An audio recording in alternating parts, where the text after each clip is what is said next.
जय हिंद दोस्तों, मैं हूं आपका दोस्त साहिल कोचिंग जंक्शन से। ज्योग्राफी के लेक्चर में अभी तक हम लोगों ने पढ़ा अक्षांश के बारे में। अब हम पढ़ने जा रहे हैं देशांतर के बारे में। देशांतर जो क्या है आप देखेंगे, पूरे ग्लोब को ध्यान से देखेंगे तो पता चलेगा उत्तरी गोलार्ध को दक्षिणी गोलार्ध से मिलाने वाली जो ये रेखाएं हैं यही देशांतर कहलाती हैं।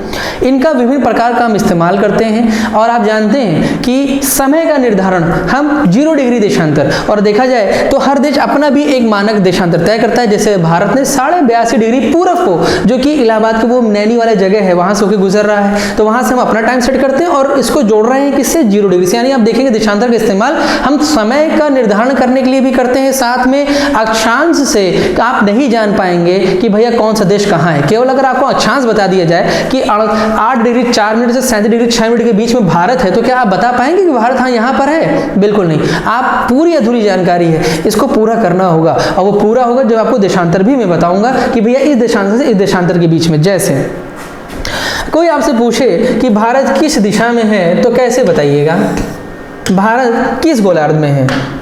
जैसे ये रहा पृथ्वी, और पृथ्वी को 20 से अगर काटेंगे तो 0, ये मध्याह्न प्रधान मध्याह्न रेखा 0 डिग्री जो पूर्व और पश्चिम भागों में बांट देती है। ठीक इसी तरीके से ये कौन से गोलार्ध में बांट रहा था, उत्तरी और दक्षिणी गोलार्ध में बांट रहा था। ठीक, अब एक चीज आप ध्यान दीजिए कि बिल्कुल आप ऐसा मैं कहूँ कि भैया भारत 8 डिग्री 4 मिनट से 37 डिग्री 6 मिनट उत्तर है, मतलब 8 डिग्री, अब मिनट हटाइए, मैं बात कर रहा हूँ 8 डिग्री, मैं कह रहा हूँ भारत 8 डिग्री नॉर्थ से 37 डिग्री नॉर्थ के बीच में। अब मैं नॉर्थ बोल रहा हूँ, मैं नॉर्थ बोल रहा हूँ भैया, तो कौन से गोलार्ध की बात कर रहा हूँ, इसकी बात कर रहा हूँ। ठीक, अब नॉर्थ में 8 डिग्री, तो 0 के ऊपर जाओगे 1 डिग्री 2 डिग्री 3 डिग्री, ऐसे करते करते कितने डिग्री, 8 डिग्री, मान लिया 8 डिग्री ये रही 8 डिग्री। अब मैंने कहा कि Bharat 8 degree 4 minute 37 degree 6 minute, इसका मतलब जानते हैं 8 से लेकर 37 तक, मतलब पाँव को जो टच कर रहा है ना भारत की जो लाइन वो 8 है। अब 37 डिग्री मान लो यहाँ पर है, 37 डिग्री मान लो यहाँ पर है, ठीक है। तो भारत कहाँ हुआ, तो भारत यहाँ पे भी हो सकता है, भारत यहाँ पे भी हो सकता है, भारत यहाँ पे भी हो सकता है, भारत तो कहीं पे भी हो सकता है। बस ये क्लियर हो गया कि इन दोनों के बीच में होगा, जहाँ कहीं भी होगा इतने के बीच में होगा। अभी क्या क्लियर हो गया कि भारत कहाँ है? नहीं क्लियर है। ये तो तब पता चलेगा जब मैं आपको देशांतर भी बता दूंगा। ठीक है, तो देशांतर देखिए कैसे है, 68 डिग्री 7 मिनट से 97 डिग्री 25 मिनट। हम डिग्री लेके चलते हैं। अब जरा सुनो, शुरुआत कहाँ से करनी है। अच्छा, पूरब या पश्चिम, क्या क्लियर हो गया? मैंने तो क्लियर किया ही नहीं अभी। 68 डिग्री कहाँ भैया, पूरब या पश्चिम? तो मैं कह रहा हूँ पूरब, ईस्ट। अब 68 डिग्री कहाँ होगा, 0 की इधर चलो, 1 2 3 4 ऐसे करते करते मान लो 68 डिग्री यहाँ कहीं आई। चलो भाई 68 आ गया। अब और कहाँ तक जाना है, 97, मान लो 97, ये रहा 68, ये है 97, अब 180 वो आगे चले जाओगे आप, 0 डिग्री के इधर चल गए ना। तो भारत भैया यहाँ पे भी हो सकता है, यहाँ पे भी हो सकता है, यहाँ पे भी हो सकता है, इसमें भी अधूरा है। तो क्लियर कैसे करोगे, जब दोनों को मिक्स कर दोगे, ये सूचना और ये सूचना मिला दो। कैसे मिलाओगे, देखो 8 डिग्री 37 मिनट, मान लो ये रहा 0 डिग्री, तो 8 डिग्री कहाँ पर है भाई, ये रही 8 डिग्री, ये रही 8 डिग्री, ठीक। और 37 कहाँ गया, मान लो ये रहा 37, ये रहा 37, और ये हो गया। अब 68 और 97 तो ये है ही, तो भारत दिख रहा है कहाँ हो गया, भारत ये रहा भारत। मुझे बताइए कि यहाँ पर कहीं भारत, ये है भारत, कौन से गोलार्ध में है? ये उत्तरी गोलार्ध में, दक्षिणी में? भाई उत्तरी में। पूर्व में या पश्चिम में? पूर्वी में। उत्तर या दक्षिण कैसे जानोगे, ये रही 0 डिग्री, इसके उत्तर में, इसलिए उत्तर में। और पूर्व पश्चिम कैसे जानोगे, ये वाला 0 डिग्री के, ये पूरब में है। अच्छा, सटीक जानकारी दीजिए क्या है, किस दिशा में है? उत्तर और पूर्व दिशा में। कौन सी दिशा में है? उत्तर पूर्वी गोलार्ध। ये कौन सा गोलार्ध होगा, इसका उत्तर, इसका पूर्वी, दोनों पे बीच का है ना ये, तो उत्तर पूर्वी गोलार्ध है ये भारत। और सिर्फ उत्तर दक्षिण पूछेगा तो उत्तर गोलार्ध, सिर्फ पूर्व पश्चिम पूछेगा तो पूर्वी गोलार्ध। लेकिन उत्तर पूर्व भी कहीं ऑप्शन में दिया है तो आपको टिक करना होगा उत्तर पूर्वी गोलार्ध। जरा इसको समझेंगे हम किस पर, मैप पे। देखिए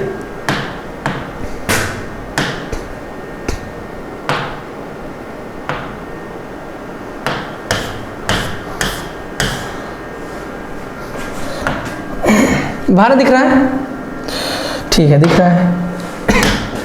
ये रही आपकी 0 डिग्री, लेटी हुई है तो अक्षांश या देशांतर पहले बताइए। पश्चिम से पूरब जा रही है तो अक्षांश है देशांतर, सिंपल सी बात है, अक्षांश है। और 0 डिग्री है मतलब इसके उत्तर और दक्षिण बराबर बराबर भागों में बटा है, ऊपर 90 नीचे 90, यही चीज़ है। अच्छा भैया अब चलते हैं 23.5 डिग्री, ये दिख रहा है आपको 23.5 डिग्री ये जा रही है, 23.5 डिग्री ये ठीक बीच ऐसे निकल गई, ये है 23.5 डिग्री कर्क रेखा, फिर नीचे ये रही मकर रेखा। अच्छा अब जरा देखिए ये जो 8 डिग्री है ना, देखो 0 के ऊपर चलोगे ना तो 1 2 3 4 5 6 7 8 9 10 ऐसे करते करते कहाँ तक जाना है, 30 तक जाना है। तो बीच में कहीं यहीं कहीं हल्का सा यहाँ देखिए 8 डिग्री ये कहीं होगी, थोड़ा मुझसे हाथ से मुड़ गया है मगर आप समझिएगा, समझिए मैंने सीधी लाइन खींची एक तरीके से, क्योंकि इतना ज़्यादा सीधा मैं खींच नहीं पाऊंगा। यहाँ से यहाँ तक 8 डिग्री हो गया, 8 डिग्री पाँव को छू के जा रहा है। और 37 डिग्री देखो 30 है, ये 30 गई हुई है, ये लाइन कौन सी है, ये जो गई है ये 30 है, लिखा हुआ है देखो 30 लिखा हुआ है 30। तो 37 डिग्री कहाँ होगी, इसके ऊपर होगी, तो भारत के सर को टच करते हुए इस तरीके से 37 डिग्री चली गई है, ठीक है, ऐसे जम्मू कश्मीर को टच करते हुए 37 डिग्री, कौन सी डिग्री है 37 डिग्री। अब जरा देखो भारत के पाँव को कौन टच करा 8 डिग्री 4 मिनट, सर को टच करा 37 डिग्री, ठीक है 6 मिनट। अब देखिए देशांतर पे चलो, देशांतर पे ये रहा कौन सा देशांतर,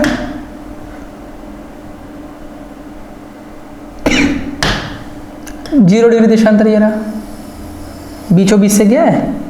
अब इसके पूरब में है भारत, तो पूरब में चलना है, और कितना डिग्री 68 का मतलब जान रहे हैं, ये रहा 60, ये जा रहा है 60 इस तरीके से, ये देखिए 60 लिखा है, 60 लिखा है, लिखा रहता है, और लिखा है आगे ईस्ट, लिखा है आगे ईस्ट यानी पूर्व दिशा का है। और पश्चिम में भी तो 60 होगा, पश्चिम में भी देखो, ये देखो 60 यहाँ पे भी, ऐसा नहीं कि 60 यहाँ नहीं है, 0 डिग्री किधर जाओगे तो वेस्ट हो जाएगा, लेकिन हम तो ईस्ट की बात कर रहे हैं। तो 60 डिग्री है तो 68 तक जाना है, तो 68 कहाँ होगा, लगभग लगभग अंदाजा लगाओ, यहाँ कहीं होगा 68, ये 68 डिग्री से 97 डिग्री, मतलब 68 के बाद 68 हो गया, फिर 69 70 71 72 73 करते करते जैसे 68 हो गया, फिर 67 68 69 70 71 72 ऐसे करते करते कहाँ तक जाना है 98 डिग्री, 97 डिग्री 25 मिनट, तो 97 डिग्री ये रही, ये 90 गई हुई है, ये 90 है, देखिए ये 90 जा रही है, अभी 97 जाना है, तो 97 हमने यहाँ से ले लिया ऐसे, ये ऐसे करते हुए ये गई 97। देख रहे हैं भारत का पूरा अक्षांशीय देशांतरी विस्तार कितना है, 8 डिग्री ये रही, 37 डिग्री ये, 68 ये रही, 97 डिग्री ये रही। इसको थोड़ा सा और समझेंगे इस तरीके से, देखिए 37 डिग्री ये जा रहा है, ये देखिए ऊपर ये 36 डिग्री लिखा हुआ है, इसके ऊपर 37 हो जाएगा, ये ऐसे करते हुए चला जाएगा ये। फिर नीचे 8 डिग्री, ये 8 डिग्री, जब ये 12 है तो नीचे यहाँ कहीं 8 है, तो ये ऐसे टच करके चला जा रहा है इसके पाँव को। उसके बाद 68 डिग्री, ये देखिए 68 डिग्री ये लिखा भी है, 68 डिग्री ये जा रही है, 68 डिग्री इस तरीके से, ये गुजरात को टच करते हुए ये निकल गई इस तरीके से 68 डिग्री। फिर 97 डिग्री, देखिए ये 96 है, तो उसके बगल में जस्ट इधर से 97 जाएगी, जो इसके ये टच करते हुए जाएगी, ये 97। क्लियर हुआ? ये है भारत का अक्षांशीय देशांतरी विस्तार। अगर आपसे कोई ये पूछे कि भैया ऐसा है कि भारत का जो पूर्वी भाग है वहाँ सूरज पहले उगेगा या भारत का जो पश्चिमी भाग है वहाँ सूरज पहले उगेगा, तो पता चलेगा भारत के पूर्वी भाग में सूरज पहले उगेगा और पश्चिमी भाग में बाद में। मतलब समझ रहे हैं, जरा मैप देखिएगा, भारत कौन से इलाके में पड़ रहा है, पूर्वी भाग में। 0 डिग्री के कहाँ है, पूरब में है।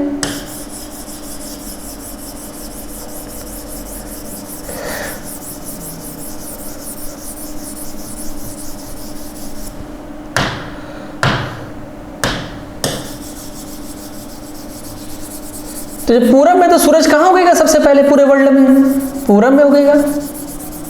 दो देशांतरों के बीच की दूरी को क्या कहते हैं, गोरे कहते हैं। और ये दूसरे के क्या पैरेलल होती हैं? नहीं भैया, ये दूसरे के पैरेलल नहीं होती हैं, ये दूसरे के समानांतर नहीं होती हैं। और आप देखेंगे पॉइंट से, बिंदु से ऐसे आएगा, नीचे मिलेगा और बीच में उभार मारेगा, तो बीच में क्या होता है, दूरी ज़्यादा होगी, यानी जो देशांतर हैं इनके बीच की दूरी भूमध्य रेखा पे बढ़ जाती है, ठीक है, पोल पे आके घट जाती है, इतना कि एक बिंदु पे आके मिलते हैं, ठीक है। इसको समझिएगा, कैसे समझेंगे इसको मैं यहाँ लिख दे रहा हूँ, देशांतर मुझे पढ़ाना ही है तो आपको मैं बताऊँगा देशांतर।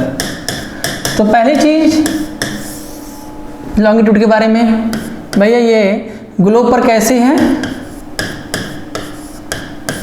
उत्तर ध्रुव को नॉर्थ पोल को साउथ पोल से मिला रहा है, ये हो गया भैया, ठीक। संख्या कितनी है, पूरे अर्थ को मिलाओगे 360 देशांतर हो जाते हैं। फिर दो देशांतरों के बीच की दूरी को क्या कहते हो, दो देशांतर के बीच की दूरी को गोरे कहते हैं, गोरे। किसे कह रहे हैं, दो देशांतर के बीच का जो अंतराल है।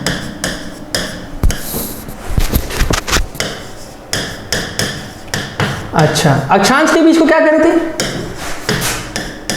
अगर मैं पूछूं कि दो अक्षांशों के बीच की दूरी को क्या कहा जा रहा था, तो वो कटिबंध था। अच्छा, वहाँ अक्षांश क्या थे, एक दूसरे के पैरेलल थे, अक्षांश क्या थे, एक दूसरे के पैरेलल, समानांतर, समानांतर। लेकिन ये ऐसे नहीं होता, समानांतर दूरी कहाँ है, देखिए क्या समानांतर दूरी नहीं, सोचिए, ये बिंदु है नॉर्थ पोल, ये है साउथ पोल, ठीक है, नॉर्थ है, ये साउथ है, यहाँ से उठा ऐसे आया, फिर यहाँ से उठा ऐसे आया, ये ऐसे आया, ये ऐसे आया। मुझे बताइए, अगर पैरेलल होंगे तो क्या दो समानांतर रेखाएं दूसरे को कभी काटती हैं, लेकिन यहाँ देखो ना, सब जाके कहाँ मिल जा रहे हैं, एक बिंदु पर, पैरेलल तो नहीं है।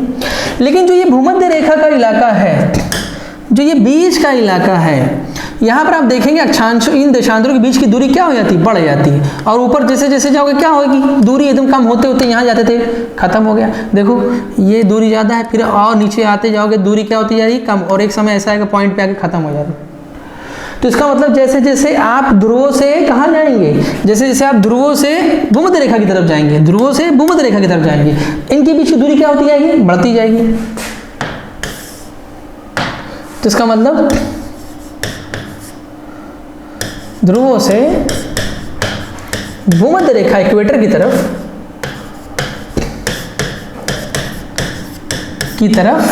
जाने पर क्या हो जा रहा है, इनके बीच की दूरी बढ़ जाती है। और आपसे पूछा जाए अधिकतम दूरी कहाँ होगी फिर, तो सिंपल सी बात है, मैक्सिमम दूरी दोनों में, इन देशांतरों के बीच की जो दूरी होगी, मैक्सिमम दूरी वो होगी इक्वेटर पर, भूमध्य रेखा पर, ठीक है, इक्वेटर पर, भूमध्य रेखा पर सबसे ज़्यादा दूरी होने वाली है। अच्छा, कितनी लगभग दूरी बन जाएगी, तो 111.35 किलोमीटर के आसपास हो जाता है।